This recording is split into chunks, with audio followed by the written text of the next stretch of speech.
الکریم اما بعد فاعوذ باللہ من الشیطان الرجیم بسم اللہ الرحمن الرحیم۔ معزز سامعین کرام، ہماری یہ خوش قسمتی ہے، ہمارے محترم بھائی نیر عباس جعفری صاحب جو ماہ رمضان المبارک اور اس سے ہٹ کر ہر دین کے ساتھ نسبت رکھنے والی ہستیوں کے ایام پر اس طرح کا ذوق محبت اس کا اظہار کرتے ہیں، اللہ تعالیٰ ان کی طرف سے اس کو قبول فرمائے اور ہم سب کو یہاں جتنے لمحے بیٹھ کر اہل اللہ کا ذکر کرنا ہے اس کے صدقے اللہ ہم پر، حضور کی ساری امت پر اپنی رحمت نازل فرمائے۔ حضرت سیدنا خدیجۃ الکبریٰ سلام اللہ علیہا، آپ ان عظیم ہستیوں میں سے ہیں۔ عام طور پر یہی لکھا جاتا ہے کہ آپ نے عورتوں میں سے سب سے پہلے اسلام قبول کیا۔ میں ضیاء النبی شریف سے وہ پڑھ رہا تھا، اس میں حضور ضیاء الامت جسٹس پیر محمد کرم شاہ الازہری رحمۃ اللہ تعالیٰ آپ رقم فراز ہیں کہ ساری مخلوق میں سے سب سے پہلے جس ہستی نے اسلام قبول کیا وہ حضرت خدیجہ سلام اللہ علیہ۔ ساری مخلوق میں سے سب سے پہلے جس ہستی کو اللہ تعالیٰ نے رسول اللہ کی دعوت پر اسلام کی دولت سے نوازا وہ آپ کی ہستی ہے۔ یہ ایک بہت بڑا اعزاز ہے، بہت بڑی یہ آپ کی شان میں ہے کہ ساری مخلوق میں سے پہلے آپ کو اللہ تعالیٰ نے اسلام کے لیے اور ایمان کے لیے اللہ تعالیٰ نے قبول فرمایا۔ اور جتنا اسلام میں اسلام کی ترویج و اشاعت میں حضور نبی رحمت صلی اللہ تعالیٰ علیہ وسلم کے مشن نبوی کو چلانے کے لیے جتنی قربانیاں آپ کی ذات کی ہیں، آپ کی ذات کے حوالے سے مورخین لکھتے ہیں، سیرت نگار لوگ جتنے ہیں انہوں نے لکھی بڑی جانبداری کے ساتھ، تو انہوں نے کہا جتنی آپ کی قربانیاں ہیں شاید ہی کسی کی اتنی قربانیاں ہوں۔ آپ نے اپنا سب کچھ، اپنی جان اور اپنا مال رسول اللہ کی ناموس پر قربان فرمایا اور اس کے لیے آپ نے اذیتیں بھی اٹھائیں، لیکن آپ نے کسی بھی موقع پر کوئی ایسا اس پر شکوہ نہیں کیا، کسی بھی لمحے آپ پر کوئی ایسی ان ہستیوں کی طرف کمزوری کو منسوب نہیں کیا جا سکتا ہے کہ جو اتنی بڑی طویل دشواریوں کے باوجود انہوں نے اس پر اللہ کی رضا کے ساتھ راضی ہوتے ہوئے اللہ کے حبیب علیہ الصلوۃ والسلام کے ساتھ کمال درجہ وفاداری آپ نے نبھائی ہے۔ آپ نے جب حضور کو پیغام نکاح کے لیے آپ نے ایک پیغام رساں کو بھیجا اور حضور نے قبول فرمایا، اور حضرت ابو طالب سلام اللہ علیہ، میں آج اس حوالے سے ایمان ابو طالب کے حوالے سے حضور ضیاء الامت کی بات پڑھ رہا تھا، آپ نے فرمایا بڑی بدنصیبی ہے جو لوگ ان کے ایمان کو کریدتے ہیں اور اس پر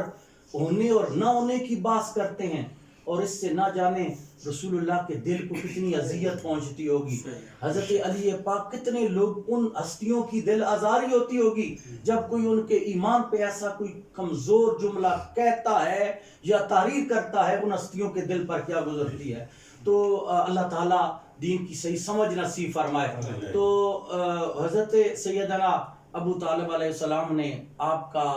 نکاح پڑھایا، اور پھر حضرت خدیجہ الکبریٰ رضی اللہ تعالی عنہا سلام اللہ علیہا، آپ کے چچا زاد بھائی نے نصف خطبہ انہوں نے ارشاد فرمایا حضور کی شان میں۔ ضیاء النبی شریف کے اندر یہ ساری روایات تاریخ کی جو صحیح کتابیں ہیں ان سے لے کر اس کو نقل کیا گیا ہے کہ آپ نے جب آپ کے ساتھ نکاح ہوا اپنی جان حضور پر قربان کی، اپنا مال حضور پر قربان کیا، اور جب وصال ہوتا ہے اور اس وصال کے وقت حضور رحمت عالم صلی اللہ تعالی علیہ وسلم سے کسی نے پوچھا کہ آپ انہیں کیسے اور کس طرح پا رہے ہیں؟ یقیناً حضور کے لیے آپ کے وصال کا جو وقت تھا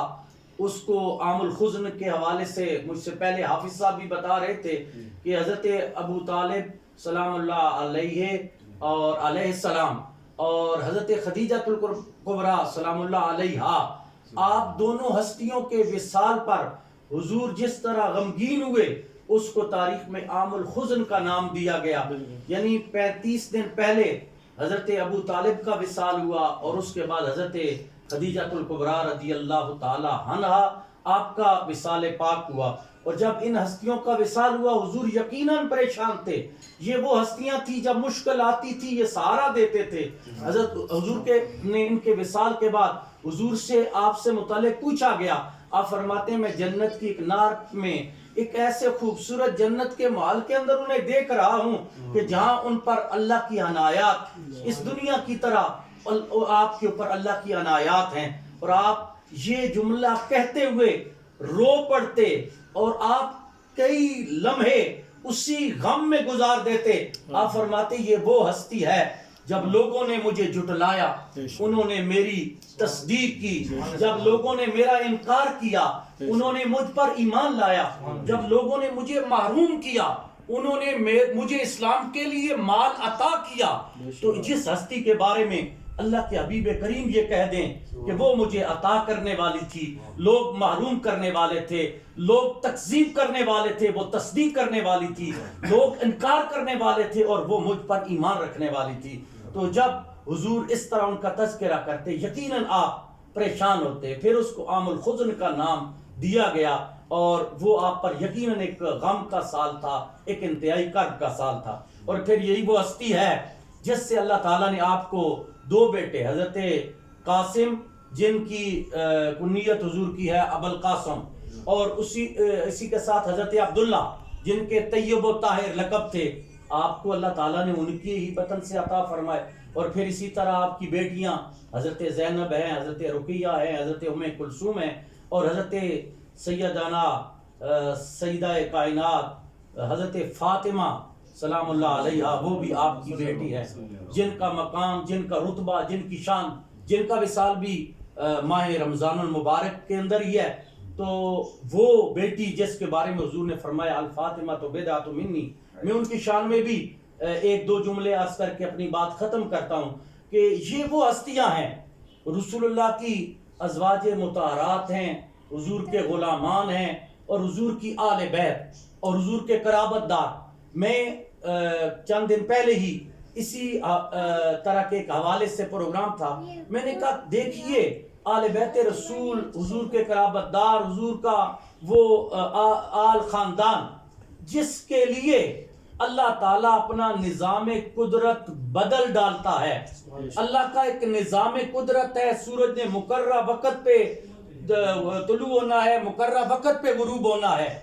اور اس میں کوئی رد و بدل، تاخیر، تقدم نہیں ہو سکتا ہے کہ ایک لمحہ پہلے سورج طلوع ہو جائے، ایک لمحہ بعد غروب ہو جائے، ایسا کبھی بھی نہیں ہو سکتا ہے۔ لیکن کچھ ہستیاں ایسی ہیں جن کے لیے اللہ تعالیٰ نے اس نظام قدرت کو بھی بدل ڈالا۔ ایک تو رسول اللہ کا سفر معراج تھا، حضور جب معراج پہ گئے تو جو ہی آپ نے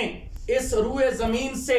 آسمان کی دنیا آگے نکلے، اس زمین کا نظام رک گیا۔ کائنات کے نظام کی اصل روح رسول اللہ کی ذات ہے، جب آپ جہاں موجود نہیں ہوتے ہیں اس کا نظام رک جاتا ہے۔ اسی طرح واپس آئے، پانی اسی طرح بہ رہا تھا، کنڈی حرکت کر رہی تھی، اسی طرح جہاں آپ نظام کو چھوڑ کے گئے واپس تشریف لائے، اس نظام کو وہاں سے رواں ہونا پڑا۔ اور اسی طرح حضرت مولا کائنات مولا علی علیہ السلام، آپ سے متعلق روایات کے اندر آتا ہے حضور عصر کی نماز کے وقت نماز پڑھنے کے بعد حضور ان کی گود میں آرام فرما ہے۔ عصر کی نماز کا وقت گزرتا گیا، سورج غروب ہونے کو ہے، افسردگی میں ہے، پریشانی میں ہے،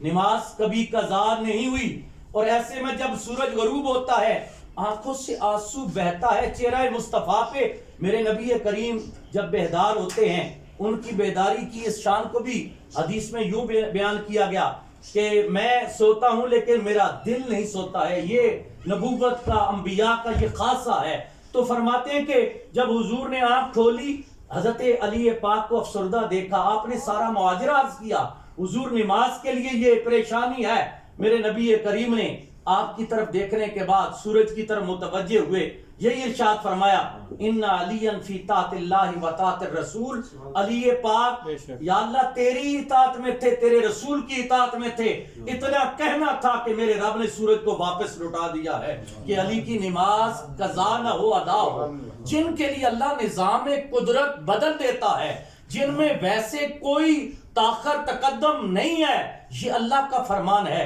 اور ان کے لیے بدل دیا جاتا ہے۔ اور اسی طرح ایک ہستی حضرت سیدہ فاطمہ رضی اللہ تعالی عنہا سلام اللہ علیہا، آپ کی ہستی جن کو جب رات کی عبادت کے لیے اللہ سے دل کھول کے سجدہ، چونکہ سجدہ اللہ کے سب سے زیادہ قرب کی حالت ہے، یہ سجدہ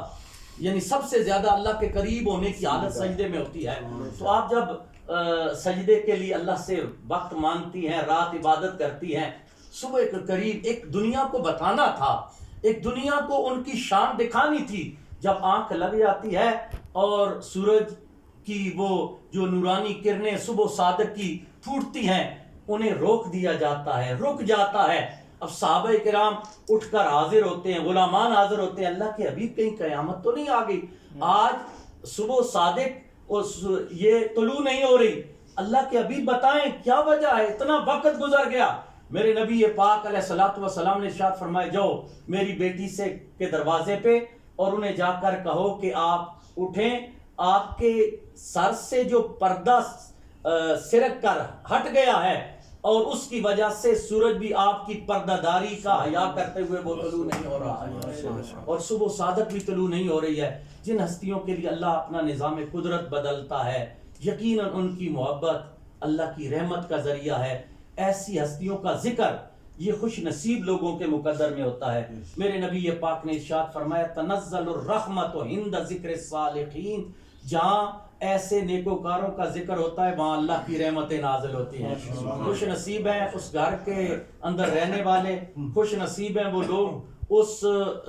سیٹ اپ کے ساتھ منسلک ہونے والے جو ان ہستیوں کی محبت کا دم بھرنے والے ہیں، ان سے عقیدت رکھنے والے ہیں، ان سے احترام اور محبت کا رشتہ جن کو اللہ تعالیٰ نے نصیب کر دیا، اللہ تعالیٰ غلامی رسول میں رکھے، آل بیت رسول کی غلامی میں رکھے، حضور کے غلاموں کی غلامی میں، اور اللہ تعالیٰ ان کی تعلیمات کو اپناتے ہوئے اللہ ان کے نقش قدم پر ہمیں بھی چلنے کی توفیق نصیب فرمائے۔ آج کائنات کی ایک بہت بڑی ہستی کا یہ دن جعفری صاحب کے اس رہائش گاہ پر منایا جانا، اس میں ہمارا آنا، ان کا اس پر ایک خاص ترتیب سے اس پروگرام کو چلانا، یہ ساری چیزیں بڑی ایک روحانی اس سے تسکین ہوئی۔ اللہ تعالیٰ اس پر انہیں بھی اجر نصیب فرمائے، آپ سب آنے والوں کو اجر نصیب فرمائے۔ میں آپ کو صحیح معنوں میں کہتا ہوں، اولیاء کرام جتنے بزرگان دین ہیں، مفسرین ہیں، وہ جب تحریر کرتے تھے، ہر اگر کسی آیت کا ترجمہ لکھنا ہے، کوئی لائن لکھنی ہے، اس سے پہلے وہ درود پاک نبی اور آل نبی پر بھیجتے تھے۔ اللہ نے ان کی تحریر میں، ان کے سخن میں کبھی کوئی میل نہیں آنے دی ہے، اور میں خود اس کو تحدیث نعمت کے طور پر ذکر کرنا چاہتا ہوں۔ حالیہ کل کے بھی دن ایک عیسائی خاتون نے جب مجھے فون کیا کہ میں آپ کے پاس آ رہی ہوں کہ اسلام کے حوالے سے بات کرنا چاہتی ہوں، میں نے اس وقت سے اس کے آنے تک اللہ کے نبی اور اللہ کے نبی کی آل پر درود بھیجتے ہوئے انہیں یاد کیا۔ جو ہی وہ پہنچی، میرا یعنی اس کے ساتھ آدھے گھنٹے کی گفتگو تھی، اللہ نے اس کو ایمان کی دولت عطا فرمائی۔ جاپان سے خاتون تشریف لائی، ایک ڈین تھی، ڈاکٹر تھی کسی یونیورسٹی میں وہاں پہ، تو وہ ادھر آئی جو بت مت مذہب کی تھی، وجود باری تعالیٰ کی بھی منکر تھی۔ 17 گھنٹے کی مجلس ہوئی۔ اس سے پہلے اس کے وہاں سے آنے، پاکستان آنے تک اور ہر لمحے انہی ہستیوں کو یاد کرتے رہے۔ اللہ تعالیٰ نے یقیناً ایمان اور اسلام ان کے گھر کی خیرات ہے، انہیں یاد کر کے تو دیکھا جائے، ان کی یاد بڑی برکتوں کا ذریعہ ہے۔ میں اس پر جتنا بھی عرض کروں، میرے چچا جان مولانا عبدالجلیل صاحب رحمۃ اللہ تعالیٰ، آپ کا جب آخری وقت قریب تھا تو آپ فرماتے ہیں کہ میں نے ساری زندگی آل بیت رسول کی محبت کے وہ گیت گائے ہیں، اور مجھے آج صبح کی نماز کے وقت انہوں نے ارشاد فرمایا آج مجھے نظر آ رہا ہے نبی اور آل نبی کے صدقے اللہ مجھے اپنے پاس بلا رہا ہے۔ اور یہ یقیناً جو لوگ ان ہستیوں سے محبت کرتے ہیں، اللہ ان پر کرم نوازیاں کرتے ہیں. اللہ آپ سب کو اجر نصیب فرمائے. جو کچھ عرض کیا مجھے اور آپ سب کو اس پر عمل کی توفیق نصیب فرمائے.